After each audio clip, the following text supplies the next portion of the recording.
Baik, kita akan buka Injil Matius pasal 2 ayat ke-11 saja. Satu ayat saja hari ini kita belajar, ya.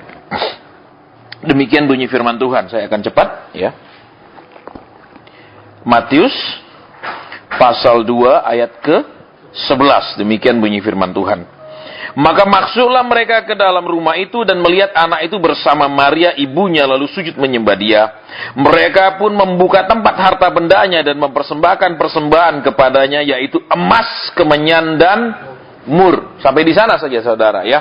Dari tadi saya berdoa minta penjelasan tentang murnya, tidak dapat, ya. Setengah jam lebih saya tanya Tuhan, apa? Saya dijelaskan tentang emas dan kemenyannya saja. Murnya masih tidak dapat penjelasan saya, jadi saya tidak tahu apakah sementara saya sampaikan firman Tuhan, Tuhan kasih pewahyuan untuk menjelaskannya. Tapi kita akan lihat yang pertama dulu, saudara. Ya, ketika Tuhan lahir ke bumi, ya, sekalipun dia Tuhan, ya, kita tahu dia lahir di kandang domba. Ya, berarti apa, saudara? Orang Kristen tidak boleh ikut Tuhan karena cuma sekedar mau cari kaya. Karena Tuhannya sendiri lahir di kandang domba. Ya, sepanjang hidup pun Tuhan memberikan kita contoh hidup sederhana, saudara. Ya, sampai kalau saudara perhatikan dia tidak pernah pegang uang. Ya, itu jelas sekali Alkitab katakan kalau mau pergi bayar biaya bait Allah pun dia bilang sama muridnya, Petrus kau pergi mancing. Ya, di mulut ikan pertama kau akan dapatkan 2 dirham. Dia nggak pegang tunai, saudara. Ya, semua dia serahkan kepada murid-muridnya. Dan kalau saudara tahu, seorang hamba Tuhan yang namanya Billy Graham, sampai hari ini tidak pernah ada gosip, tidak ada pernah jatuh dalam dosa dalam pelayanannya 50 sekian tahun, karena dia bersih masalah uang. Ya, kemudian kalau saudara juga suka nonton TV, ada satu hamba Tuhan yang namanya Joyce Meyer, ya, yang pemerintah Amerika sendiri mengakui bahwa dialah satu-satunya hamba Tuhan dari sekian banyak hamba Tuhan besar yang keuangannya terbuka bisa diperiksa oleh dinas pajak Amerika. Ya, bahkan ada satu hamba Tuhan yang mengajarkan tentang ekonomi, ya, begitu mau diperiksa pajak dia pindah, saudara. Ya, bahkan dia katakan apa? Departemen pajak itu adalah departemennya iblis katanya. Ya, itu hamba Tuhan yang mengajarkan tentang ekonomi bisa ngomong begitu. Ya, jadi senang tidak senang saudara, uang punya kuasa, ya. Bahkan iblis pun kalah daripada uang. Buktinya saudara, ketika Tuhan katakan engkau tidak bisa melayani Tuhan dan melayani mamon sekaligus. Tuhan tidak bilang kau tidak bisa melayani aku dan melayani iblis, bukan saudara, tapi mamon. Berarti iblisnya tuh kalah daripada uang. Ya. Contohnya saudara, kalau orang kerasukan kadang-kadang kasih duit mungkin bisa sadar berarti. Ya, kita nggak tahu, nanti perlu dicoba juga. Jadi jangan pakai minyak saja, ya. Kadang-kadang karena uang lebih berkuasa. Baik, kita akan kembali ke sini saudara, ya. Jadi Alkitab katakan orang-orang Majus itu datang, ya, yang dipersembahkan adalah apa tadi yang kita baca? Emas, kemenyan dan mur, ya, untuk menyambut raja yang lahir. Itu juga ada dicatat di dalam catatan di Tiongkok situ, sekitar 6 sebelum Masehi, saudara, ya. Ketika dia lahir, ya, orang-orang ini membawa emas. Saudara dan saya tahu, emas di muka bumi ini tidak pernah ditemukan dalam bentuk gelang, kalung, cincin. Semuanya bentuknya tidak jelas. Ada berbentuk nugget, ada berbentuk seperti bubuk di dalam batu. Jadi tanahnya harus dihancurkan dulu, baru keluar, dipisahkan, saudara. Ya, ada yang kedua bentuknya nugget. Nugget itu maksudnya bukan chicken nugget tapi biji-biji emas.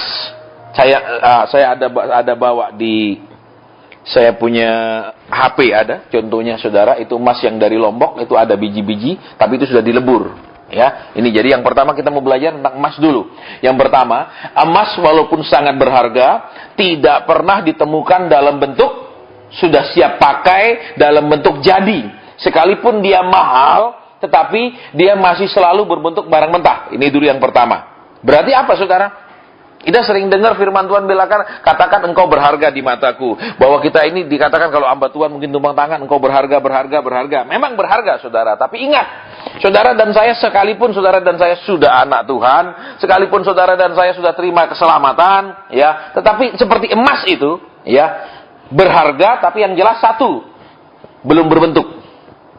Ya. Kenapa belum berbentuk? Tidak pernah ada emas saudara ketemukan, ya, digali tiba-tiba ada itu cincin kalung dan lain-lain. Itu berarti sudah digali lebih dulu oleh orang lain atau peninggalan orang lain yang sudah membentuknya. Berarti saudara dan saya adalah bahan mentah di mata Tuhan.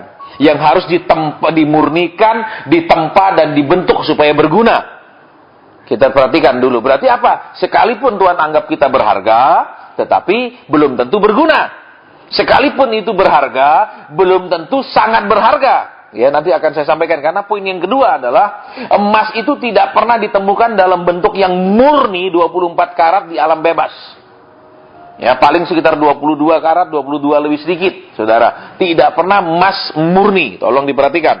Ya, ini nanti kita bahas yang kedua dulu, tapi yang pertama dulu ya. Jadi tadi saya nyembah, kita bareng-bareng nyembah, Tuhan cerita tentang emas. Emas tidak pernah ditemukan dalam bentuk jadi, berarti apa saudara? Sekalipun saudara dan saya sudah Kristen, sudah pergi gereja, sudah apa-apa-apa, di mata Tuhan saudara dan saya tetap harus dimurnikan. Nah, pemurniannya apa saudara? Kita ikut Tuhan kan? Oke lah, karena kita cari keselamatan. Oke, ya. Tetapi akan dimurnikan, terus nanti belakangnya ikut Tuhan karena apa? Ikut Tuhan karena berkat, ikut Tuhan karena ditolong, ikut Tuhan karena dituruti maunya, ikut Tuhan karena diberi. Atau ikut Tuhan karena dia Tuhan. Saudara dan saya akan mengalami yang namanya proses pemurnian. Ya, sepertinya semua janji Tuhan itu omong kosong. Sepertinya semua janji Tuhan itu tidak terjadi dalam hidup kita. Itu adalah salah satu proses pemurnian. Karena kenapa saudara? Ya, seperti katakan kalau orang pacaran, ya, murni tidak cinta itu tergantung kalau salah satunya tidak punya apa-apa. Betul? Ya kan, contohnya, kalau dia masih bisa cari uang, bisa cinta. Tiba-tiba dia nggak bisa apa-apa lagi, bisa luntur, saudara. Nah, jadi kita yang pertama dulu ya. Proses dimurnikan hidup kita itu seringkali lewat apa? Janji-janji itu tidak terjadi dalam hidup kita. Karena kenapa, saudara? Kalau janji-janji itu terjadi terus, tidak tahu murninya seberapa. Ya, saya sering ketemu orang-orang yang menyesal menikah karena tujuan menikahnya salah. Ya, termasuk salah satu teman papa saya itu, saya dengar sendiri istrinya ngomong, dia bilang gini, aku nyesel nikah sama kamu. Di depan kami semua, saudara. Di depan saya, depan papa saya. Karena kenapa? Suaminya ini dulu adalah penguasa hasil bumi. Ya, penguasa hasil bumi besar. Jadi, dari Jawa sini dia pindah ke Lombok, terus usaha, dan memang usaha hasil buminya sangat amat besar. Saudara. Kemudian berjalan dengan waktu, bukan semakin membesar, tapi semakin mengecil sampai habis. Maka si wanita menyesal dia, saudara. Berarti tujuannya apa? Ya cari seneng toh kawin. Betul, cari apa? Kecukupan, cari berlimpah. Dia bukan cari suami, saudara. Betul? Dia cari apa? Orang yang berani memberikan dia kenyamanan hidup. Berarti tidak murni kan? Kelihatan sekarang kualitasnya waktu susah, betul? Ya kan, saudara? Nah, jadi terus ada satu lagi, ya. Dia kerja besi, ya. Jadi tahun 65 waktu banyak yang pulang, ya, itu pacarnya juga pulang, saudara. Jadi saya masih ingat sekali dia sampai dengan saya SMA tamat, ya. Laki ini masih memakai jam pemberian pacarnya sebelum berangkat pulang ke Tiongkok, ya, merek Titoni. Ya, jadi sampai tahun berapa itu saya lupa itu, dia masih pakai itu jam dan tidak pernah menikah. Kemudian sesudah dia umur sudah lebih tua, baru dia menikah. Apa yang terjadi, saudara? Sesudah punya anak satu, ya, wanita itu ngomong, tolong dong semuanya jadikan namaku. Saudara, kagetlah dia, kenapa? Loh, kok ngomongnya begini? Kok semua supaya Kak ganti nama, balik nama ke nama dia? Curigalah dia kepada istrinya, saudara. Dia tidak berikan. Kemudian istrinya tinggalkan dia dan tinggalkan anak itu. Jadi istrinya pergi minggat seorang diri. Ya, tidak berapa tahun kemudian dia meninggal. Kemudian seluruh yang di situ dijual oleh adiknya, ya. Jadi itu bukan cinta yang murni, cuma cari duitnya. Ketika nggak dapat duitnya ditinggal kan? Nah, saudara, sekarang lihat, pemurnian harus kita alami. Pemurnian harus saudara dan saya jalani, yaitu ikut Tuhan sepertinya tidak dapat apa-apa. Ikut Tuhan sepertinya tidak diberi apa-apa. Ikut Tuhan sepertinya Tuhan yang tidak sesuai yang kita harapkan. Itu proses pemurnian. Kalau kita terus ikut, berarti kita sudah lumayan murninya. Saudara, jadi yang pertama dulu ingat, kita ini berharga. Tetapi kita ini tidak murni. Ya kan? Yang pertama kita apa?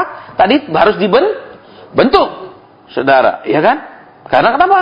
Ya jelas emas tidak pernah dibentukkan, sudah tiba-tiba digali, bentuknya kalung, saudara. Ada malaikat iseng-iseng bikin, betul? Nggak ada, saudara. Semua bentuknya tidak jelas, bentuknya nugget, ya, bentuknya biji butir-butiran seperti batu begitu. Jadi harus dibentuk. Ingat, saudara dan saya walaupun sudah anak Tuhan, walaupun sudah percaya Tuhan, ada karakter-karakter, ada sifat-sifat yang harus dibentuk. Karakter itu apa sekarang? Sifat itu apa? Ya, definisinya sifat atau karakter adalah, saudara, supaya kita ngerti ya, hierarki daripada sistem nilai. Saya akan ngomong cepat, saudara. Hierarki daripada sistem nilai. Sistem nilai itu apa? Apa yang dianggap paling penting oleh seseorang, itulah karakternya. Contohnya, buat seseorang, waktu sangat penting, maka dia akan tepat waktu. Karakternya tepat waktu. Buat orang, uang adalah segala-galanya. Karakternya tamak. Bisa ditangkap maksudnya? Terus, buat orang, katakan dia apa? Tidak menghargakan apapun, dia akan hidup santai-santai. Karakternya akan rileks.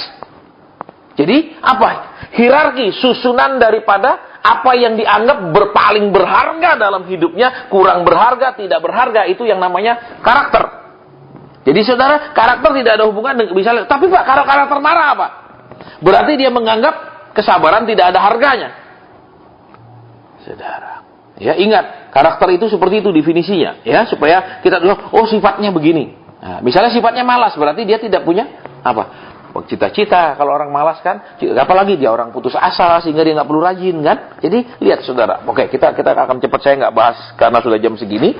Ya saya nggak terlalu terlalu ilmiah bahasnya, supaya nanti terlalu ngantuk. Saya akan berusaha untuk agak gurau sedikit supaya seger. Amin.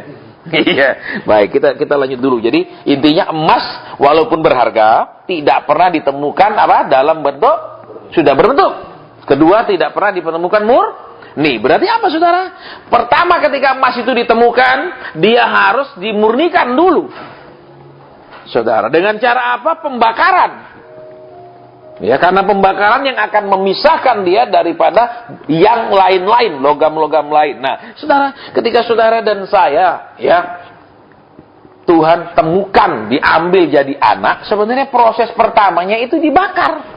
Dikasih panas dulu, kepalanya panas, hatinya panas, saudara ya, ruwet. Kenapa? Pikiran banyak, masalah banyak, itu bikin panas, saudara. Ya, dimurnikan dengan cara apa? Tuhan yang kita harapkan tidak seperti yang kita harapkan ternyata. Maksudnya, dikhotbahkan dia tidak pernah terlambat. Kita nunggu 10 tahun belum terjawab.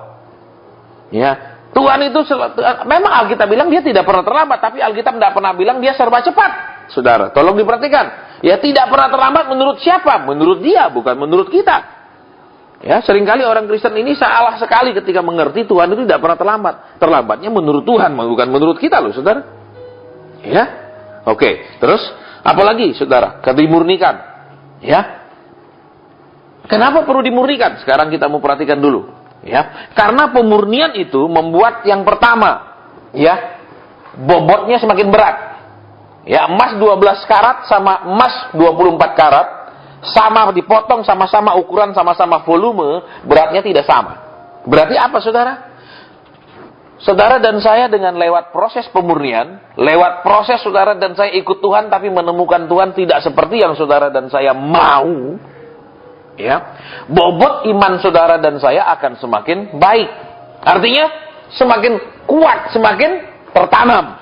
Ya. Tadi saya dengar khotbah lagi, dia tertanam di gereja, katanya saya takut kalau orang di gereja jadi kuburan, ditanam di sana kuburan jadinya, saudara. Ya, itu saya heran, kenapa ada cerita begitu? Alkitab tidak ada menjelaskan hendaklah engkau tertanam di bait Allah.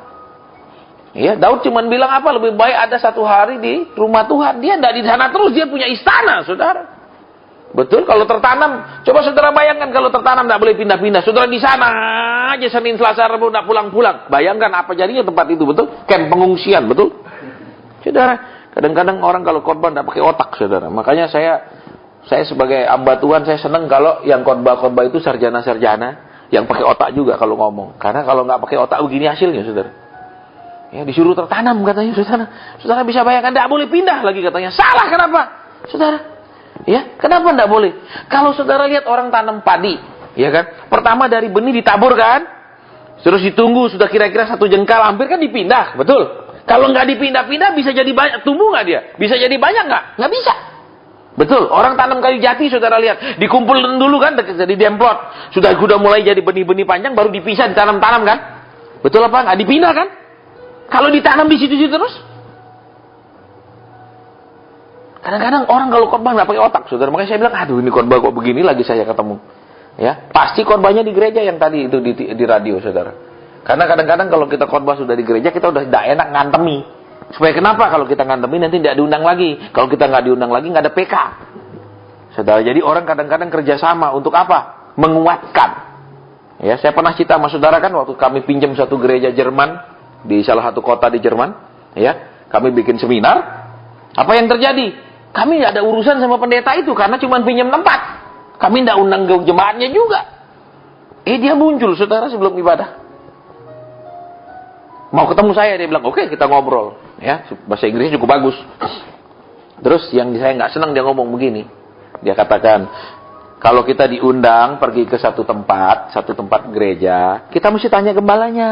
Kita itu bisa nolong apa lewat khotbah kita. Contohnya, kalau gereja itu jarang bayar persembahan jemaatnya, ya kita tanya, kalau pendetanya bilang, ya nanti kita khotbahin persembahan. Terus kalau di gereja itu jemaatnya suka berontak, kita khotbahkan tunduk. Loh, saya bilang kalau gitu kamu jadi speaker dong. Saya bilang, kan enggak benar, kenapa? Terserah dong, Tuhan mau suruh kita ngomong apa, nggak boleh diatur. Malas saya, saudara, tapi dia nggak mau pergi, dia ngomong aja, saudara. Ya, padahal pujian sudah mulai itu jam itu. Tapi karena kita pinjam gereja dia, saya nggak bisa usir dia, justru saya yang diusir, karena kan haknya lah dia yang punya gereja. Ya, saya yayain aja lah, tapi dalam hati saya kok nggak pergi-pergi ini orang. Ya, ternyata baru saya ngerti, saudara, di seluruh dunia ya sama juga otaknya. Kita diundang untuk menjadi apa? Penyambung lidah gembala setempat. Bukan penyambung lidah Tuhan, saudara. Karena nanti takutnya apa? Pasien tolong ya, jemaat sini sering lupa bayar perpuluhan. Tolong ya khotbahin. Kan cilaka, saudara. Buka Maliaki. Itu terpaksa Tuhan bilang, aku suruh enggak Maliaki? Enggak, Tuhan. Kenapa kamu khotbah? Ya dia yang suruh, Tuhan. Kenapa kamu nurut? Ya masalahnya PK, Tuhan. Akhirnya ujung-ujungnya duit lagi. Akhirnya Tuhan bilang apa? Kamu enggak bisa melayani aku dan melayani Mamon. Enggak bisa dua-dua, ya toh? Tapi Mamon enak loh, Tuhan. Amin. Siapa bilang uang enggak enak? Angkat tangan nih. Saya akan doakan supaya tidak punya uang. Ya uang enak, amin. No, saudara. Baik, kita lanjut dulu ya. Jadi lihat ini, dapatnya selalu bentuknya tidak keruan, betul? Saudara tahu enggak? Sadar enggak kita ini seringkali sifat kita enggak karuan, betul? Kadang semangat, kadang lesu, amin. Kadang mau berserah, betul? Kadang nekat berjalan sendiri, amin. Kadang nanya Tuhan tapi belum dijawab, sudah putuskan sendiri, amin. Bayangkan sifat kita jelek banget, betul? Saudara, makanya persis walaupun berharga karena kita anak Tuhan, berharga seperti emas. Tapi bentuknya nggak karuan. Betul? Nggak ada manfaatnya, saudara, malah bikin kacau. Terus yang kedua, tidak murni. Kenapa? Setiap kali datang ke Tuhan itu, tujuannya nggak pernah benar-benar ke Tuhan. Seringkali ke tangannya Tuhan. Betul? Pakai ayat apa? Seperti seorang hamba laki-laki melihat tangan tuannya. Betul? Seperti hamba perempuan melihat tangan nyonyanya. Selalu yang dilihat bukan wajah Tuhan. Lihat Tuhan senang gak sih sama saya? Tuhan menderi apa tertawa sama saya? Yang penting tangan Tuhan mau kasih apa? Ada apa di tangan Tuhan? Betul? Saudara, ini yang seringkali jadi masalahnya orang Kristen. Makanya, saudara, kita tidak berharap bahwa persekutuan ini bisa menjadi super rame. Saya katakan sama saudara karena kenapa? Kan Peter Wagner sudah bilang, ya, dari orang Kristen yang bertobat, hanya 10% yang lahir baru. 90% tetap manusia lama, tidak ada perubahan apa-apa, saudara. Ya, dari yang lahir baru 10% itu, hanya 1% yang bergaul dengan Roh Kudus. Hanya 1% yang bisa ngobrol dengan Roh Kudus, saudara bayangkan. Sisanya nggak tahu ngobrol sama siapa, saudara. Ya, makanya kita mengerti bahwa pelayanan seperti ini tidak mudah, pelayanan seperti ini tidak populer. Kalau di dalam bahasa Inggrisnya dikatakan ya persis seperti pelayanannya Filipus. Kita pergi ke jalan yang sepi. Ya, kalau di dalam bahasa Inggrisnya istilahnya the less traveled road. Kita pergi jalan yang tidak banyak orang mau melewatinya, tidak banyak orang yang mau melaluinya. Itulah yang kita ambil. Dan itu tidak populer, saudara. Ya. Tapi kita senang kalau lebih baik daripada kita jadi terkenal, tapi tidak dikenal Tuhan. Lebih baik kita tidak terkenal, tapi dikenal Tuhan, saudara. Saudara. Ya, baik. Jadi, ini dua hal kita mengerti dulu. Apa? Kita berharga, betul? Tapi harus ditempa. Harus dimurnikan. Berarti lihat sekarang, saudara. Ini yang harus kita alami jadi orang Kristen. Inilah yang dipersembahkan kepada Tuhan. Inilah yang dipersembahkan kepada Tuhan. Berupa apa? Saudara lihat, waktu Musa mendirikan bait Allah, tidak ada satupun yang memakai emas yang belum berbentuk. Amin. Betul. Selalu apa? Ada emas yang ditempa, dibentuk kan? Iya apa iya? Sudah baca kan di kisahnya waktu Tuhan Musa mendirikan kemah suci itu kan, ada sekian talenta dari ini untuk bentuk ini, sekian, semua emas yang di dalam ruang suci, sedangkan yang di luar itu semua ada tembaga, ada lain-lain. Apa yang kita mau pelajari ini yang pertama, bahwa emas itu harus dimurnikan. Yang kedua, saudara, yang menarik firman Tuhan katakan, ya, apa yang kedua mereka persembahkan? Kemenyan. Saudara-saudara tahu kemenyan dihasilkan daripada sejenis pohon yang dilukai. Kemudian menghasilkan getah yang berbau harum. Nah, saudara, kita mau lihat ya. Kalau pohon itu tidak dilukai, dia tidak akan mengeluarkan getah dan tidak akan mengeluarkan satu getah yang harum. Nah, berarti apa, saudara? Saya pernah katakan begini waktu saya khotbah. Karakter terbaik dari seseorang itu dihasilkan daripada peristiwa terburuk dalam hidup seseorang. Ya, contohnya karakter mengampuni. Peristiwa terburuknya apa? Dia dihianati, dia disakiti. Tapi kalau dia bisa lepas benar-benar dia mengampuni lega, dia punya karakter yang luar biasa dalam hal mengampuni. Berarti kita lihat sekarang, pohon itu harus dilukai, saudara, untuk menghasilkan kemenyan. Nah, sekarang saudara dan saya lihat, waktu kita dilukai, ya kan? Itu sebenarnya Tuhan sedang mau menciptakan sesuatu yang harum, yaitu apa? Kemampuan melewati hal-hal yang menyakitkan, kemampuan melewati hal-hal yang mendukakan, kemampuan untuk terus berjalan di tengah segala macam yang buruk dalam hidup kita. Saudara, kalau saudara dan saya perhatikan ya, banyak orang tetap kuat di dalam masalah, tapi tidak banyak orang bisa tetap maju walaupun bermasalah. Kalau tetap kuat bisa bertahun-tahun dia Tuhan tolong, dia tetap kuat di dalam masalah loh. Tapi tidak banyak orang ada masalah tetap bisa maju jalan terus. Lebih banyak pusing, mikir masalahnya melulu, ya kan? Persis seperti saya dulu waktu saya diproses kan. Pikiran saya apa? Tuhan, ini sudah ninggalin pekerjaan. Terus apa lagi? Loh, saya harus punya persiapan masa depan. Saudara, semua orang akan menghadapi masa depan karena saya nggak percaya Tuhan Yesus segera datang. Ya, jadi kita bukan siapkan masa depan, tapi kita siap mati. Saya nggak siap, saudara, untuk mati, bukan takut mati, tapi saya yakin karena dulu saya sekolahnya misiologi, Tuhan Yesus masih lama datangnya.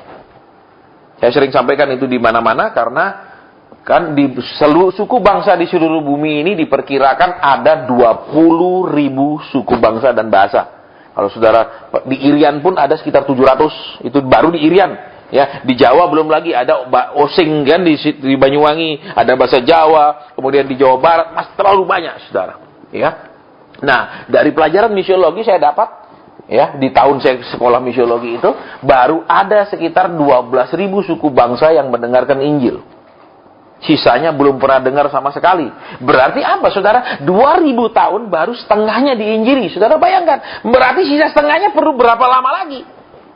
Kan Tuhan Yesus bilang, Injil itu harus diberitakan dulu kepada segala suku, bangsa, dan bahasa, barulah tiba kesudahannya. Jadi Tuhan nggak akan pernah datang lagi kalau tidak semuanya sudah ada, tidak ada wakilnya. Makanya orang zaman sekarang, sebentar lagi, saya ketawa, yaitu bohong, saudara. Kenapa bohong? Supaya nakut-nakutin. Supaya kenapa? Pikir kalau tidak antar perpuluhan ya, sebentar lagi kiamat, hati-hati. Kalau tidak diangkat nanti. Betul? Ini, saudara, jadi terus apa lagi? Kalau Tuhan suruh serahkan rumahmu, serahkan. Sebentar lagi pengangkatan, buat apa rumah? Betul? Lah ini lama-lama dipakai pengajaran seperti ini untuk apa? Mengeruk kekayaan orang. Ya? Ada lagi pendeta ngomong tahun 2009 ya di mimbar. Saya katakan, saya pastikan Tuhan Yesus datang tidak lebih dari 5 tahun. Ya, hebat betul ya Tuhan Yesus. Tuhan Yesus sendiri bilang, aku tidak tahu kapan, Bapa aja yang tahu. Dia tahu, saudara, orang Bandung itu. Ya, itu aliran Cibuaya semua dari Bandung. Ya, semua sok pinter, saudara. Ya, baik, kita nggak bahas itu, tapi memang Tuhan bilang kan menjelang zaman akhir akan ada apa? Gempa bumi di mana-mana, akan ada peperangan di mana? Lah, tapi belum di mana-mana toh. Betul? Belum di mana-mana. Indonesia belum perang kok. Ya kan Tuhan bilang di mana-mana nanti semua perang dah karu-karuan. Barulah tiba kesudahannya. Jadi jangan percaya kalau yang begitu. Saudara enggak usah ikut akhir zaman ya. Kalau saudara mau ikut seminar akhir zaman, suruh saya ngomong. Saya dari tahun 80 tiap seminar akhir zaman saya datang. Karena zaman itu pendeta-pendeta mengajarkan peta zaman, yaitu dari zaman Adam ke Abraham 2000 tahun, dari Abraham ke Tuhan Yesus 2000 tahun, dari Tuhan Yesus ke kedatangannya yang kedua kali 2000 tahun. Dan itu semua tidak akurat sampai hari ini. Ya. Terus dikatakan waktu Eropa bersatu membentuk mata uang euro, semua mengatakan itulah yang akan menjadi mata uang dunia. Gombal, saudara. Kenapa? Karena euro ini sebenarnya mata uang paling lemah. Karena negara-negara yang mendukung euro itu adalah negara-negara yang saat ini semua ekonominya kacau. Ya, hanya yang mendukung euro itu kuat hanya dua negara, yaitu Jerman dan Prancis. Dan Prancis pun sudah ngalah sebenarnya. Sebenarnya hanya didukung oleh Jerman uang itu. Berarti apa? Nggak mungkin di euro, saudara. Ya, kemudian ketika paus yang sebelum paus yang ini ada dua paus lagi mundur ke belakang. Ya, pendeta-pendeta bilang itu yang akan jadi antikris. Paus itu mati. Ya, ketika Saddam Hussein berkuasa, ya, buka kitab Wahyu, itulah yang akan menjadi Babel katanya. Semua nggak ada yang akurat, saudara. Ya, makanya jangan ikut-ikutan kalau ada KKR akhir zaman, nggak usah ikut loh. Ya, percayalah itu semua tafsiran manusia dan tidak ada yang akurat. Kenapa? Saya dari 80-an, saudara. Tiap KKR akhir zaman saya masih duduk manis. Karena saya percaya tahun 2000 kiamat. Karena menurut peta zaman yang dibuat oleh itu. Orang-orang yang suka ngomong akhir zaman itu. Ya, tapi Pak, baca itu kan berdasarkan memang akan pasti Tuhan Yesus datang. Tapi kalau sudah dipastikan kapannya, pasti tidak usah ikut. Pasti nggak benar. Ya. Betul, saudara? Memang Tuhan Yesus pasti datang, betul? Entah datang secara pribadi, bilang, nak, pulang, berarti mati. Betul? Atau Tuhan Yesus datang di angkasa, berarti kiamat. Gitu loh. Jadi, saudara dan saya harus jadi orang yang cerdas, saudara dan saya harus jadi orang yang pengetahuannya luas, supaya nggak dimain-mainkan. Nah, makanya, udah mau kiamat, sekarang apa? Pasang chip, pasang tetek bengek. Itu semua penafsiran, saudara. Kenapa semua penafsiran? Karena nanti berubah lagi. Ya, makanya saya paling nggak seneng kalau orang sudah ngomong tentang akhir zaman. Ya, kemarin saya ikut katanya. Ya, ingat itu waktu di Bontang air menjadi merah? Itu dari mana? Pabrik cat toh? Iya toh? Di Eropa gempar, saudara. Kenapa gempar? Akhir zaman. Saya dapat dari teman-teman ya di Jerman, di Perancis, di Swiss SMS mau akhir zaman, buktinya itu sungai sudah merah. Bagaimana Tuhan itu bisa berubah pikiran setiap saat? Contoh saya beritahu saudara, waktu saya ada di Basel, kota Basel, ya, Swiss. Terus ada hamba Tuhan dari Indonesia nelpon ke teman saya ini. Tuhan suruh kami pergi ke Swiss berdoa. Teman saya ini udah tahu belangnya mereka. Dia bilang, maaf saya tidak pada waktu, saya nggak bisa bantu ngaturkan.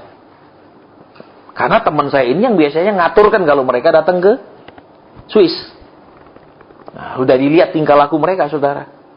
Jadi sudah istilahnya dia udah muntap lihat tingkah laku mereka waktu datang. Jadi saya nggak bisa aturkan.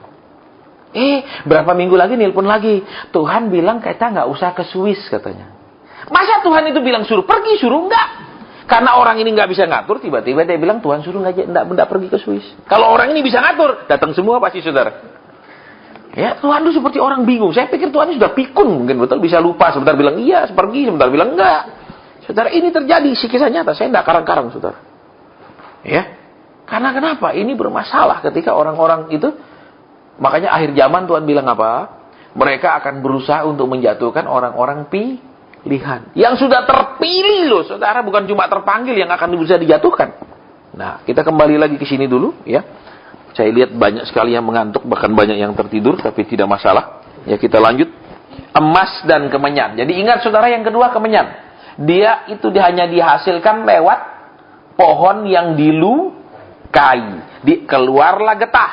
Nah, saudara dan saya tidak akan bisa menghasilkan sesuatu yang terbaik buat Tuhan tanpa saudara dan saya mengalami hal-hal yang menyakitkan. Karena kenapa?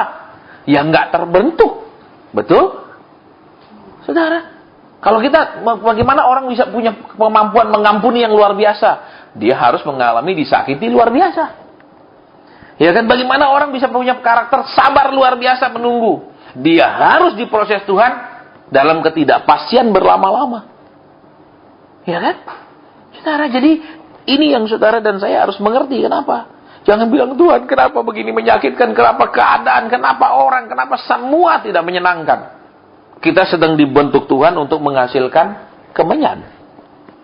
Ya, yang ketiga, saya lihat sudah banyak tertidur, jadi saya cepat. Habis ini break, minta yang tidur-tidur suruh minum kopi 2 gelas. Ya. Dan mur. Saudara, bedanya kemenyan dengan mur adalah sama-sama berbau harum. Cuman bedanya, mur dihasilkan dari sejenis pohon yang berduri. Sedangkan kemenyan tidak.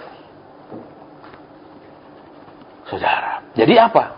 Saudara, tadi kan ini pohon, tidak pohon yang berduri. Tapi harus dilukai. Sedangkan yang mur, ini pohon yang berduri.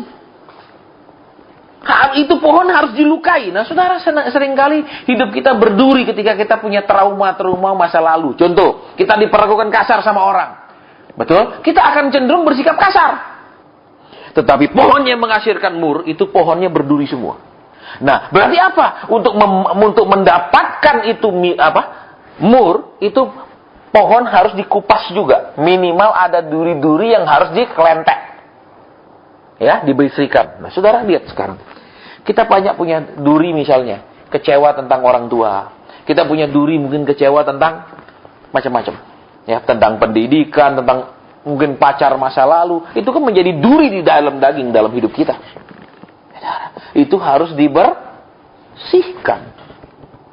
Saudara, dari tadi saya tahu, Tuhan apa sih ini Tuhan? Kan kalau orang pertama kan gini, kan Tuhan Yesus itu lahir di keluarga miskin. Jadi ada yang kasih emas untuk nyambung hidup. Itu, ya memang nggak salah juga. Ada juga memang, iya dong, memang kan dia cuman tukang kayu habis itu kan, saudara. Jadi nggak punya duit, tapi ternyata si Maria cintanya cinta sejati toh. Betul, walaupun Yusuf nggak punya duit diterima, amin. Iya dong, ini luar biasa, saudara. Walaupun Yusuf miucen, tapi ya mungkin Yusuf kelebihannya, ya mungkin gantengnya. Ya toh ada juga wanita yang cuma nggak apa-apa, yang penting suami saya ganteng, masalah bisa cari uang, nggak cari uang. Yang penting kalau saya jalan semua orang iri. Ada juga nggak apa-apa biar jelek, yang penting torokannya pas. Misalnya gitu ya, jelek tapi naik mobilnya yang 10 miliar, hilang jeleknya. Amin. Jangan sampai cuma ganteng naik mobilnya, maaf kata ya, Daihatsu Hijet 55 itu. Nah, itu kan hilang gantengnya, panas betul saudara. Jadi Pajero, betul panas ndak apa? Enjero sama Dero. Iya, panas njobo menjero, betul? Pajero jadinya, betul, luar dalam panas. Oke, kita lanjutkan sekarang. Yuk, sekarang kita lihat saudara ya, kebenaran di sini. Ya, mur. Ternyata saudara, mur ini aneh toh. Dari pohon yang berduri dilukai keluar yang harum. Saudara pernah lihat? Saya enggak tanya saudara tentang semak duri di padang gurun, karena enggak banyak yang pernah mampir ke Gunung Sinai lihat. Apalagi kalau guide-nya jelek. Ya, enggak pernah akan di stop di benar-benar semak duri. Semak duri itu tingginya tidak sampai kita punya pinggang. Ya, itu pohon kalau saudara pernah lihat pohon mawar. Itu kan kalau mawar masih bisa dipegang batangnya, karena ada bagian sedikit yang tidak ada durinya kan, walaupun banyak duri. Ini pohon, saudara, yang namanya pohon semak belukar yang di padang gurun itu lebih jahat daripada pohon mawar. Kenapa? Tidak ada bagian sedikit pun yang tidak ada durinya. Itu pohon duri melulu, saudara. Tapi yang aneh, ketika Tuhan panggil Musa, dia ada di dalam semak duri. Betul? Betul, pernah dengar ceritanya? Tuhan manggilnya di semak duri. Dan Musa nggak takut ketika dia dengar suara, terus dia datang kan ingin mendekat toh. Saudara, hanya orang-orang yang berani melewati semak duri kehidupan, orang-orang yang bisa maju. Ya kayak orang usaha, harus berani siap gagal, siap ditolak, siap malu, ya toh. Baru bisa sukses. Saudara, orang yang berani siap menghadapi semak duri, berani mendekati semak duri. Saudara, karena perjalanan hidup orang tidak selamanya mulus. Jangan percaya kalau saudara terima urapan perjalananmu lancar seumur hidup. Percayalah, tidak ada urapan seperti itu. Ya, betul? Jadi yang ada cuman saudara dan saya akan diajar terus, saudara. Sampai apa? Mungkin oke lah Tuhan bilang, ya kalau jenis ini mas nggak usah terlalu murni, boleh, ya. Tapi ada yang harus mas murni, saudara. Ya jadi kita nyembah Tuhan ya karena Dia Tuhan.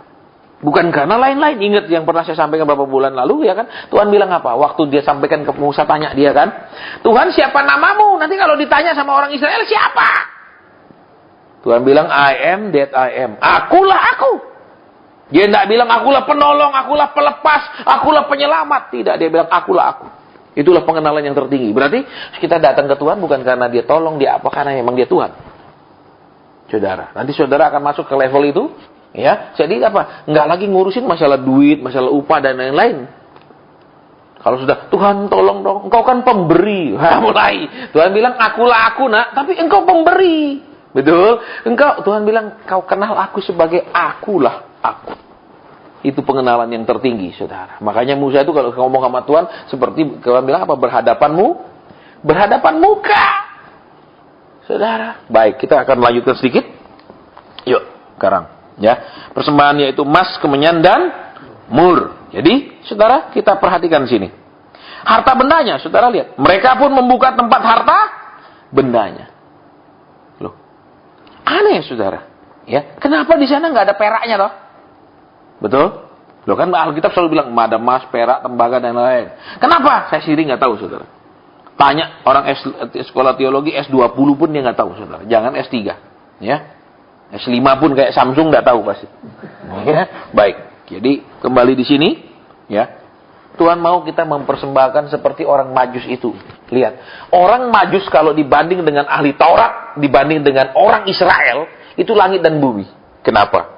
Waktu orang Majus datang pergi istana Herodes, betul? Herodes tanya kan sama ahli-ahli Taurat, sama orang tokoh-tokoh agama, betul? Di mana dia lahir? Semuanya tahu di Bethlehem tanah Yehuda, karena itu ada tertulis. Tapi tidak ada satu orang pun yang pergi ke sana memberikan hormat, betul? Apalagi kasih persembahan, hormat aja nggak, pergi aja nggak, betul? Tapi orang-orang ini pergi dari jauh dari luar Israel, pergi hanya untuk apa? Memberikan hormat, memberikan persembahan. Selesai, pulang. Lihat saudara, lebih murni daripada orang Kristen zaman sekarang, betul? Kalau sudah kasih persembahan, tunggu. Katanya 100 kali lipat, katanya 1 kali lipat, katanya 100 kali lipat, amin? Betul apa ya? Coba bayangkan saudara. Ya, mereka tidak pernah tahu firman Tuhan, saudara. Orang Majus ini bukan orang Israel, loh, tolong perhatikan. Mereka datang ke Israel, bukan orang Israel sama sekali.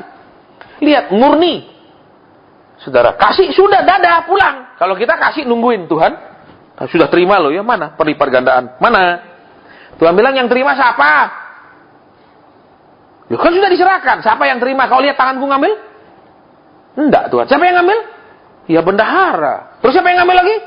Gembala. Terus kok suruh aku yang kembalikan? Betul?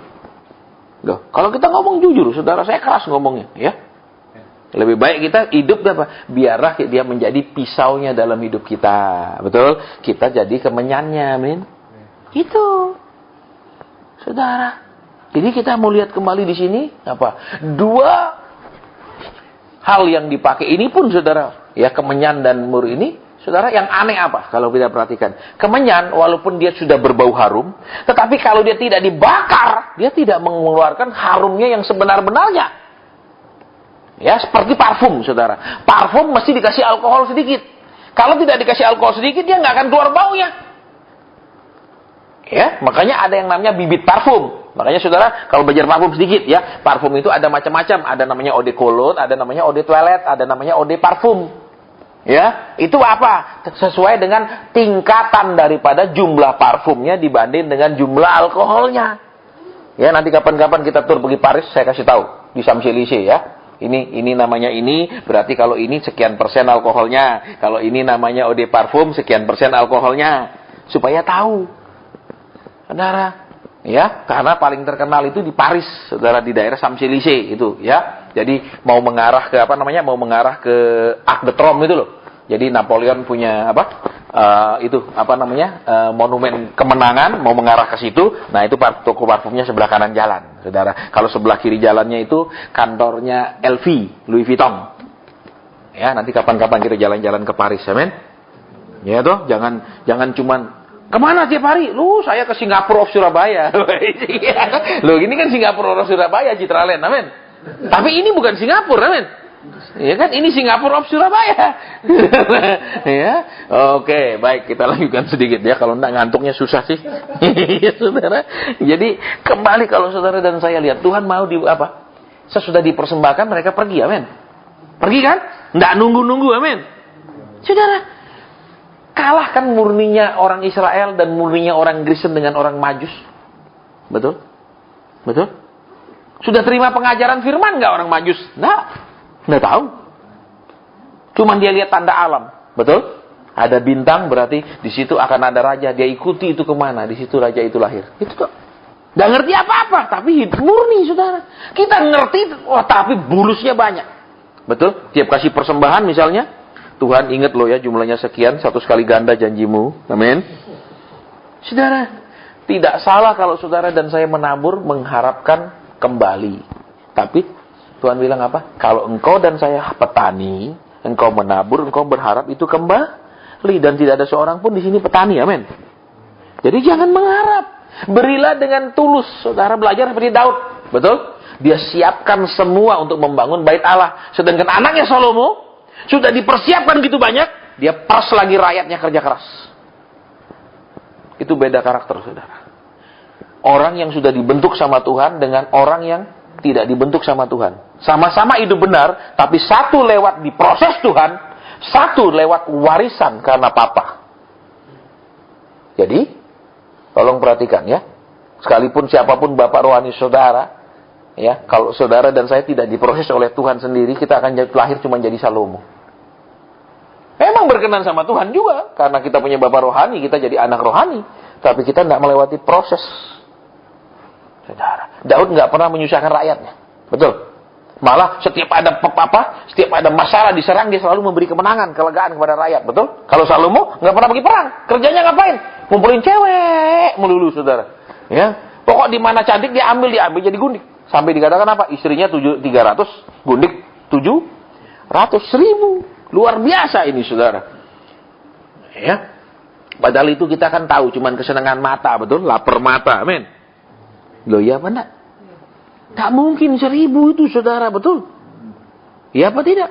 Biar dia minum madu Arab kerating deng 1 drum 1 hari, nggak mungkin. Amin, matilah dia kalau minum kerating deng 1 drum. Betul? Stroke dia. Tekanan darahnya baik. Jadi di sini kita mau lihat apa hari ini, ya. Persembahan pertama buat Tuhan ketika dia bayi. Ya. Kita sudah berharga, tapi relakah kita dimurnikan? Relakah kita dibentuk? Ini yang pertama. Ya, bentuk, namanya dibentuk, namanya ditempa, dibakar, ditempa, betul? Ya kan, nggak enak. Saudara, siapa bilang enak? Proses dibentuk saya pun waktu di padang gurun, jerit-jerit dia nggak ditolong, nangis dia nggak ditolong, puasa tahunan yang nggak dijawab. Istilahnya Tuhan seperti tutup mata, saudara. Kenapa? Anakku sedang diproses. Tak tega-tegain dah demi anak itu, amin. No, kadang-kadang saudara dan saya perlu Tuhan tega agak kejam sedikit. Supaya kenapa? Supaya hidupnya sukses. Karena dibuktikan oleh firman saudara, saya punya itunya, surveinya, ya. Anak yang diperlakukan dengan disiplin oleh orang tua lebih berhasil daripada anak yang dimanja. Keluarga yang memanjakan anak, tidak pernah anak itu berhasil. Ya, jadi kalau Tuhan perlakukan kita dengan tegas, dengan disiplin, karena kita mau dibuat jadi orang berhasil, bukan orang gagal. Saudara, saya sekarang bisa tertawa cerita gini, waktu saya diproses nangis. Tapi kalau saya lihat orang diproses, saya tertawa. Kenapa? Bukan saya bilang giliranmu ya, bukan, saudara. Karena kenapa? Sekarang kau tidak ngerti. Persis kayak saya dulu goblok tidak ngerti, tetapi sudah diproses enak. Ya dong, sudah diproses enak. Waktu diproses, ya jelas toh tidak enak. Betul, tidak usah diulang lagi, udah ngerti, saudara. Ingat toh 16 tahun, betul. Nah, di situ saya belajar yang pertama apa? Maksa Tuhan mempercepat, rugi dari hal jumlah dan besar berkat yang akan kita terima. Itu yang pertama. Yang kedua, maksa Tuhan cepat jawab, dijawab akan mendatangkan kebingungan, bukan seneng. Jadi mulai sekarang, sudahlah terserah mau jawab kapan. Gitu saya, saudara ya. Betul? Sekali-kali tuh biar keren, betul? Datang arsiteknya dari planet Mars misalnya, ya tuh? Keren. Saudara. Jadi saya nggak paksa Tuhan cepat, enggak, kapok. Betul? Ingat, memaksa Tuhan, Tuhan akan bisa jawab kita. Karena Tuhan bilang, oke lah, kau sudah tidak habis kesabaran, supaya kau tidak kecewa, aku jawab. Tapi bisa bingung sendiri ketika dijawab. Makanya sekarang udah terserah kapan-kapan dikasih tanah itu Tuhan, terserah. Itu loh, saudara. Bukan berarti tidak ingin. Ya, belajar ketika memaksa. Hasilnya, pertama apa? pelipat gandaannya tidak banyak. Kedua, bingung sendiri waktu terjawab. Saudara, ya. Makanya buat yang belum nikah jangan paksa. Cepat Tuhan, cepat mau kiamat. Tuh, jangan percaya kiamat masih jauh. Kalau kiamat masih dekat itu judul sinetron. Iya kan? Kok percaya? Saudara, lucu. Ya, nikmati saja waktu membujang, betul? Ya toh, udah bosen bujang, Tuhan udah bosen toh, ya udah boleh nikah daripada nanti begitu belum bosan Tuhan. Nah, ini yang susah, saudara, ya. Ketika belum bosan, betul? Tiba-tiba ketemu lagi yang lain, lebih cantik. Oh, Tuhan, ini gimana caranya dibuang? Lu susah kok dibuangnya, saudara. Betul? Ini kan tidak bisa dibuang, betul? Loh, tidak mungkin kan dibuang, tidak mungkin dikembalikan ke orang tuanya, amin. Nyesel tuh akhirnya, kenapa bukan yang ini Tuhan? Kenapa kau tidak tunda Tuhan? Loh, ya susah lagi. Makanya udahlah Tuhan, terserah sudah. Gitu enak tuh hidupnya. Betul? Makanya nanti jadi nama, betul? Misalnya Paulus Nerimo namanya. Keren saudara, walaupun nama-nama Jawa yang itu kan itu luar biasa. Kenapa? Dia Nerimo, betul? Ya sudah. Apalagi misalnya Bejo, walaupun nama Bejo itu, tapi itu orang yang beruntung, betul? Ya enggak? Bejo itu mungkin kalau bahasa Mandarinnya cuan, ya toh, namanya cuan. Untung, ya toh. Ya enggak masalah tuh, bagus tuh. Saudara, betul? Oke. Nah, sekarang makanya Tuhan bilang apa? Ayolah kita jadi emas yang murni sebagai persembahan loh Tuhan. Hidup yang mau dimurnikan, mau diproses, dibentuklah, mau jadi apa terserah. Mau jadi penginjil boleh, jadi gembala boleh, terlebih apalagi jadi pengusaha. Haleluya, amin. Nah, dibentuklah sama Tuhan. Iya kan? Dan ingat tadi, emas yang murni, bobotnya, beratnya beda sekali. Betul? Yang kedua, emas yang murni lembek. Saudara, ya, kalau saudara pernah pegang 1 kiloan itu yang gambar orang jenggotan yang Inggris punya, ya itu Inggris punya kan yang gambar jenggot, ya, saudara lempar ke tanah, plak, tidak ada konting, tidak ada bunyi, plak, terus dia akan seperti sabun kena benda keras, dia akan melesek saudara ke dalam, ya, bukan lantainya yang pecah, emas itu yang akan melesek ke dalam. Kenapa? Emas yang murni dia lembek. Berarti apa? Saudara dan saya dimurnikan akan cepat bilang sama Tuhan, ya Tuhan, ya Tuhan, ya Tuhan. Lembek di hatinya sama Tuhan. Jangan, tidak bisa kalau begini. Sorry Tuhan, tidak bisa. Nah, itu belum dimurnikan. Ya, bobotnya juga gampang goncang sana, goncang sini, gampang bingung sana, bingung sini. Berarti nggak ada bobot. Saudara, yang ketiga, emas yang murni warnanya berbeda. Ya, walaupun ya misalnya dibikin emas 22 karat, dibikin dia ada beberapa campuran supaya tetap dia warnanya. Kalau kita yang sudah terbiasa lihat tahu, ini bukan. Dari warna nggak bisa dipalsu. Kalau yang udah terbiasa matanya, saudara. Ya, jadi apa? Warna hidup kita akan beda. Warna apa?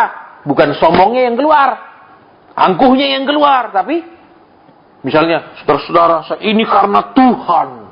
Saya bisa berdiri di sini karena Tuhan. Kadang-kadang itu apa? Pura-pura merendahkan diri, kalimat-kalimat seperti itu, saudara. Ya, itu pura-pura merendahkan diri, tapi sombong. Kenapa? Orang itu berlutut di atas gunung, saudara. Betul, lebih baik berdiri di lembah, tetap lebih pendek daripada berlutut di puncak gunung, betul? Saudara, banyak orang pura-pura. Ya, kita bisa buka seperti ini karena kemurahan Tuhan, saudara. Woy, itu sebenarnya mau tunjukkan apa? Kesombongan kadang sering kali. Ya, makanya saudara, buat saya nggak peduli mau pendeta terkenal, nggak ada urusannya. Buat saya dia dikenal nggak sama Tuhan. Kenapa? Seringkali orang Kristen ini kalau ketemu hamba Tuhan nggak terkenal dia gengsi. Kenapa? Harus yang terkenal dong. Saya konselingnya sama yang super terkenal. Masa yang nggak terkenal? Level saya kan berarti rendah sekali. Ya kan banyak begitu. Nggak pernah ngubungi sudah lama, tiba-tiba Pak Asen, saya mau cerita ya, yang dulu Pak Asen katakan sudah terjadi, tapi sekarang saya ada masalah lagi. Oh, baru ada masalah lagi, udah cari gua. Saudara ya, gitu. Kadang-kadang ya seperti itu, kadang-kadang ya maklum lah, Alkitab bilang kita ini adalah sampah, betul, bagi dunia. Saudara tahu sampah? Ini akan menjadi sampah ketika isinya habis, betul? Betul apa ya? Artinya apa? Ketika mereka sudah mengambil nubuatan, mengambil doa dan segala macam dan terjadi, ini habis, dia buang sampahnya. Itulah sampah. Ini habis isinya jadi sampah kan? Yang membuat dia berharga isinya kan? Bukan ininya, tempatnya. Karena begitu isinya selesai, ini sampah. Makanya banyak juga keluarga, saudara, yang memperlakukan istri atau suami jadi sampah. Begitu punya anak, dia lebih sayang anak. Betul? Banyak seperti itu, saudara. Ya. Jadi apa? Jadi sampah. Sudah dia jadi berfungsi melahirkan, ya sudah, aku sayang anakku. Kenapa anak nggak nyakitin, kamu nyakitin loh? Iya dah. Banyak istri-istri yang bilang sama saya, betul Pak Asen, dia lebih sayang anaknya daripada saya. Ya, perhatiin anaknya, belikan anaknya, kalau saya enggak. Dalam hatiku ya salah taci sih, kenapa melahirkan anak? Nggak usah aja melahirkan, berduaan terus. Tapi kalau berduaan terus bahaya, tadi cari yang lain. Susah juga emang, saudara. Ya, laki itu memang susah. Ya, maunya sendiri, betul. Kasih anak, dia sayang anaknya. Nggak kasih anak, dia cari yang lain. Ini emang susah. Memang yang terbaik di bumi ini cuma ada satu, betul. Lahir di Bethlehem tahun 2000 tahun yang lalu, ya. Sisanya yang lain sontoloyo semua, saudara, betul. Amin. Banyak yang sontoloyo, saudara. Mau menang sendiri, ya, nggak boleh dibantah, betul. Biar salah, nggak mau ngaku salah. Itu, ya, cuma satu yang baik, betul. Nah, bersyukur nanti kita ketemu dia di surga, amin. Iya, dan tidak ada lagi pernikahan kan? Coba bayangkan, makanya aturan itu luar biasa, saudara. Coba ada pernikahan di surga, artinya kan Tuhan bilang kalau sudah nikah tidak boleh cerai. Berarti besok bayangkan di surga akan ketemu dia lagi kan? Kalau dia baik, kalau dia tidak pernah baik, bayangkan saudara, dari kekal kepada kekal sesaknya, betul. Ini aja sesaknya 20 tahun udah sesak bener, apalagi sesak dari abad ke abad, amin. Makanya Tuhan bilang nggak ada nikah-nikahan lagi, betul? Di surga, iya. Karena Tuhan tahu kenapa. Walaupun bilang aku saling cinta, diberkati di gereja, dibacakan, apakah engkau akan menerima dia dalam suka, duka, betul? Kaya, miskin, sakit, sehat, ya. Tapi semuanya akan dibatalkan, tetapi tidak ketika dalam marah. Betul, iya, saudara. Ketika dalam marah udah hilang lagi semuanya, amin. Itu. Makanya Tuhan bilang nggak ada kawin-kawinan di surga.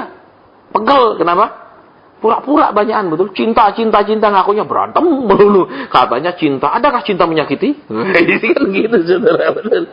Ya, itu kelemahan manusia, katanya. Kadang-kadang kalau makanya saya bersyukur, saudara, umur segini baru menikah. Sehingga pengalamannya cukup mumpuni di bidang itu, ya, saudara, ya. Jadi ngonselingin orang, tidak omong kosong. Ngonselingin orang karena pengalaman. Makanya saya seringkali kasihan sama orang-orang. Kenapa, saudara? Ya, semuanya gombal. Ya. Wanita-wanita muda kan senang digombalin, saudara. Begitu digombalin langsung dia manifestasi geblak. Ya, terus mau dinikahi. Padahal semakin gombal seorang laki-laki semakin berbahaya. Kenapa? Kok dia bisa gombal? Dari mana dia belajar? Betul? Berarti dia bisa jadi dari keturunannya memang tukang gombal. Betul? Lihat papa mamanya gimana. Cek dulu, bisa jadi cuma gombal doang. Tenang yang aku akan membelikan kau rumah super besar. Amin, ceritanya tipe 21. Ya super besar tuh untuk semut. Wah, kalau tinggal semut berapa bisa di rumah tipe 21? Memang betul, saudara. Amin. Amin. Nah, iya. Iya, saudara, gombalnya. Apa terus apa? Aku akan menyayangmu seumur hidupku. Walah, gombal. Baru sebulan aja udah berantem. Saudara. Saya kalau lihat itu makanya saya ketawa. Apalagi saya lihat di mall orang gandengan. Saya bilang, pasien selanjutnya pasti. Ya kan, berapa hari lalu kan ke cewek itu, wah di tangga dia pelukan, dia pikir ini Eropa apa, orang Surabaya, saudara, anak muda dua langsung pelukan gini di tangga. Dia ingin lebih barat dari orang barat. Saudara tahu karena bumi ini bulat, betul? Lebih barat berarti timur, betul, saudara? Goblok, ketahuan dia orang timur, saudara, berlagak kayak orang barat, lebih barat dia bikin. Kemarin tuh aku naik di eskalator, ini dia pelukan gini. Dalam hati saya ingat kalau besok konseling awas. Ya, mau saya marah-marahin. Kenapa, saudara? Kadang orang pacaran itu keliwatan apa? Menunjukkan cinta berlebih-lebihan sehingga melanggar batas yang mestinya cinta berlebihan itu ke istri, ke suami baik, bukan ke pacar, saudara. Karena pacar itu belum tentu jadi. Betul? Loh, iya apa enggak? Siapa di sini cinta pertama langsung nikah? Cuma mereka berdua ini. Yang lain-lain pasti banyak yang pedek-pedek kok. Betul. Ini berdua doang yang cinta pertama langsung jadi. Tadi itu kan pernah putus sambung. Saudara, ya. Itu mungkin tesnya cinta berdua. Nanti kapan-kapan mungkin perlu Bu Ratna sama Pak Tobing cerita. Putusnya gimana, terus nyambungnya gimana, putusnya gimana. Kita perlu belajar, saudara, ya. Kenapa udah putus nyambung gitu ya. Rupanya emang susah. Kenapa? Karena waktu putus masih cinta. Betul? Ya dong, makanya kan orang bilang putus cinta biasa, tapi putus masih cinta itu yang susah, betul? Bekas sekali rasanya, men. Makanya kalau pacaran nggak boleh bener-bener cinta, saudara. Nanti sudah jadi istri, jadi suami, barulah bener-bener cinta. Karena kenapa? Pacaran, cintanya setengah mati, diumbar, persediaannya habis, betul? Begitu mau menikah sudah habis persediaannya. Baru menikah karena sudah habis, terus gimana? Ya sudah tuh berantem. Saya ketemu saudara. Nikah sebulan datang ke saya, Pak Asin, suami saya itu katanya selingkuh sama sekretarisnya. Loh, saya bilang kenal sama dia berapa tahun? Waktu kuliah di Amerika bareng Pak Asin. Terus dia baik apa enggak? Kok mau nikah sama dia? Dia ke toko muda di gereja kita Pak Asin. Oh, jeruk makan jeruk. Ya banyak wanita muda terutama begitu lihat, oh kakak rohani, oh kok rajin, dia bilang, oh ini dia gombal, ya dia enggak tahu itu buaya tua, betul? Persis seperti ini apa ceritanya kancil, betul? Mau nyebrang kan? Betul enggak? Buayanya bilang, ayo Cil, ku seberangkan. Betul, padahal mau ditelan, enggak? Dia bilang, ya terima kasih Om Buaya. Gitu ya. Terus apa? Kamu jangan di atas, nanti kamu jatuh. Betul? Dan ini panas. Betul? Nganga. Kamu di dalam sini aja. Nanti ini atasnya jadi payung. Padahal dikrek nanti, saudara. Betul, bodohnya. Enggak pernah baca cerita kancil dan buaya. Ya. Kasian, saudara. Ya. Tapi bersyukur memang Tuhan menciptakan wanita itu lebih bodoh dari pria. Kalau lebih pintar dia tahu, kamu ngerayu, besok kamu pasti berubah. Aku enggak percaya. Enggak jadi kawin. Betul, saudara. Tiap laki enggak, kamu pasti bohong. Enggak jadi dong. Makanya waktu dirayu dia bilang, iya, aku percaya. Nah, itu loh, saudara. Karena percayalah terjadi. Kalau kita enggak percaya, enggak terjadi, betul? Itu, saudara. Tapi itulah makanya amanat agung yang pertama terjadi. Berkembang biaklah, penuhilah bumi. Makanya sampai di Surabaya pun mau pipis bayar, saudara, paling enggak 1.000, betul? Karena manusia udah terlalu banyak. Coba Surabaya ini hutan, enggak bayar, betul? Ini karena mall apa semua bayar, ya toh? Makanya ini karena berlebih-lebihan, amin. Oke, nah kita kembali ke sini yuk sekarang, ya. Ingat, saudara, hambatan emas itu dimurnikan adalah menolak api, betul? Menolak api pemurnian. Kita maunya kalau doa dijawab, kita maunya kalau butuh diberi. Saudara, saya ingat waktu saya dimurnikan, semua koleksi saya habis. Terus komputer baik-baik di Lego. Saudara, untuk apa? Tuhan bilang, masih mau ikut? Sudah habis begini? Ya enggak ada pilihan tuh kan. Ya harus ikut. Belum murni, dimurnikan lagi, saudara. Sudah rela loh barang-barang habis. Belum berarti Tuhan bilang, malaikat sudah rela, kembalikan. Enggak, saudara. Kenapa? Ya karena terpaksa tuh sekarang.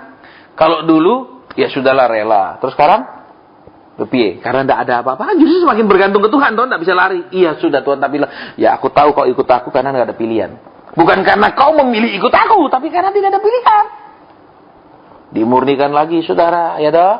Terus nggak punya apa-apa, bertahun-tahun terus. Sampai mungkin suatu hari Tuhan bilang, sudah puas aku ngelihat. Puas bukan puas ngancuri anaknya, enggak. Kenapa? Ya udah, kau ternyata tetap ikut. Nah, tuh mulai malaikat, ya toh? Bagian yang megang-megang kunci-kunci di surga, betul? Kira-kira coba usul anak ini dikasih apa? Kan gitu. Ya toh, terus malaikat yang ngawal kita ditanya, malaikat sini, dia kepingin apa sih dari dulu? Nah, kan beres urusannya, amin. Saudara tahu di surga banyak barang kedaluarsa karena orang yang dijanjikan tidak layak menerimanya. Banyak yang murtad, banyak yang nggak sabar, banyak yang nggak percaya kemudian ketika dijanjikan. Ya, oke. Terus yang kedua, untuk menghasilkan kemenyan, lihat, saudara, 2 proses dari kemenyan itu. Yang pertama, dia harus dilukai. Kedua, dia harus dibakar. Kemenyan tanpa dibakar, walaupun dia sudah harum, tapi baunya tidak akan keluar benar-benar. Berarti apa, saudara?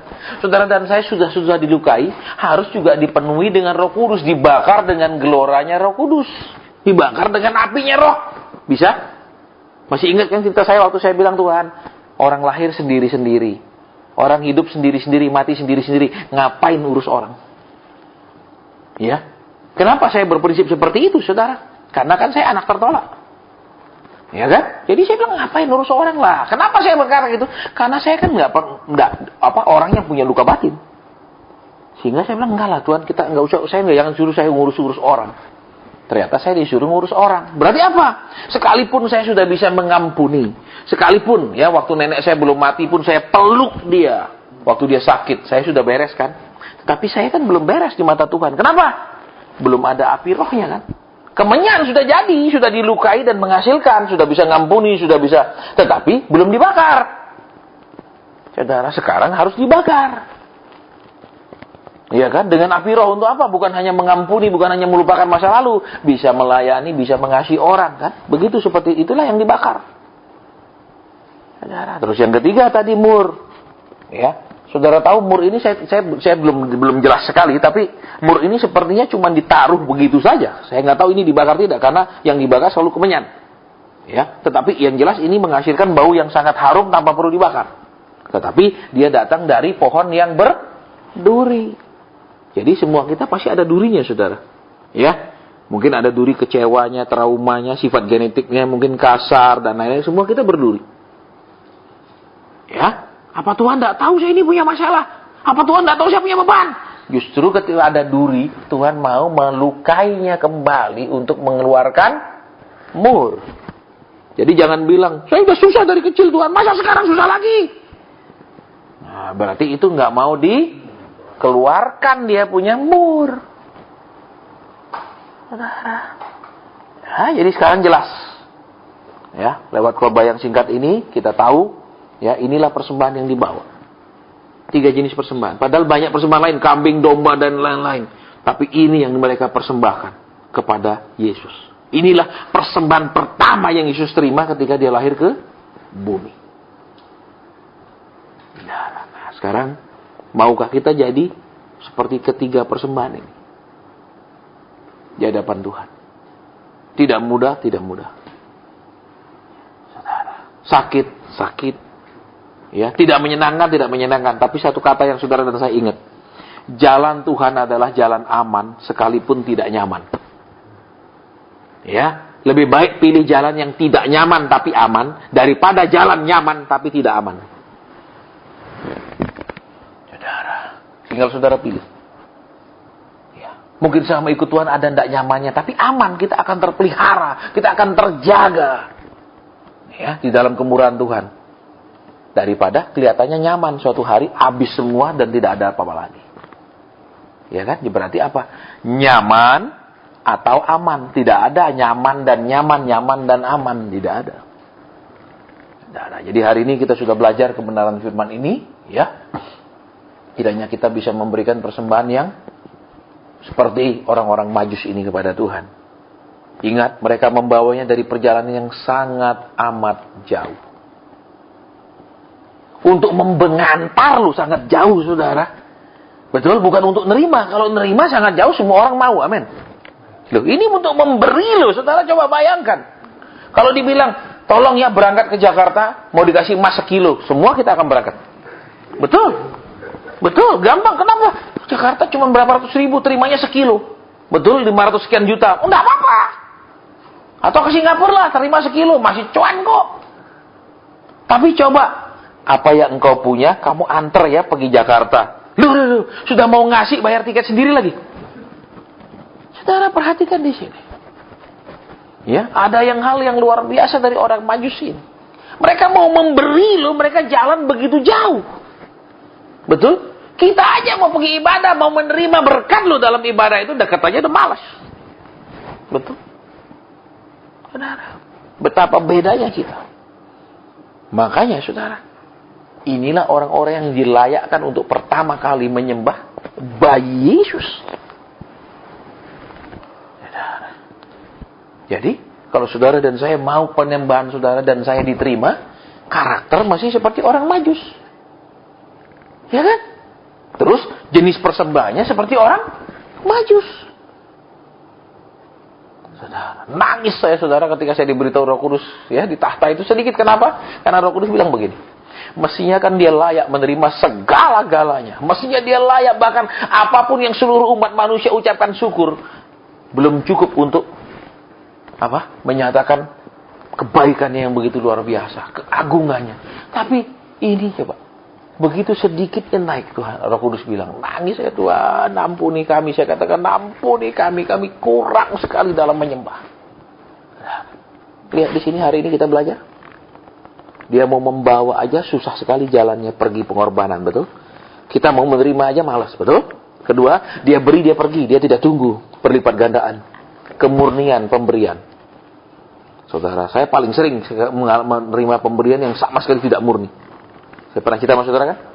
Betul? Dia cuma mau ngantar apa? Nasi kuning. Pak Asen di Surabaya ya? Iya, Ci. Di kos ya? Iya. Saya anterin ya. Nggak usah lah, buat apa saya bilang. Ini dekat kos ini sepanjang jalan tempat makan. Enggak, saya mau anterin Pak Asen. Sekarang saya anterin. Ya nggak enak atau nolak, nanti dipikir sombong, baru saya cuma kasih salah lagi. Berangkatlah dia punya pegawai nganter. Belum sampai tempat saya dan telepon, Pak Asen ini lo anak saya. Aduh, ternyata lu kasih gua nasi kuning untuk konseling, saudara. Nggak tulus, saudara ya. Wah, emang terus, saudara. Aduh, dalam hati saya, Tuhan, kapan saya terima sesuatu yang tidak ada hubungannya dengan yang begini-begini?